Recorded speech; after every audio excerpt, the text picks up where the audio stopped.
Nous étions seuls, seuls avec la baleine, avec cette inexplicable gelée où le néant prenait des couleurs si tendres, et d'un commun accord désormais, loin de toute parole, nous épousions sa cause.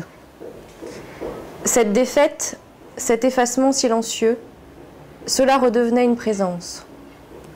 Ce crachat, cette traînée de pourriture, apparut subitement sur une plage à nous familière, et que le regard devait d'abord chercher, nous comprenions que c'était un spectacle solennel. Nous n'aurions pas besoin de faire effort pour le graver en nous.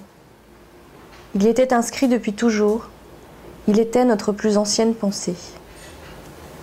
Et qu'étions-nous, nous qui regardions cela, êtres de hasard, imperceptibles, en proie aux astres, échoués sur les plages d'une nature sans événement. Certes, nous étions bien sûrs, à présent, de notre solidarité avec le monstre. Nous en étions assez sûrs pour l'honorer, assez aussi pour le plaindre.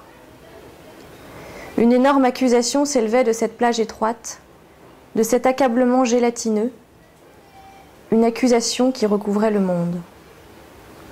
Hommes et bêtes, nous avions le même ennemi, nous n'avions qu'une seule science, qu'une seule défense, nous étions ligués.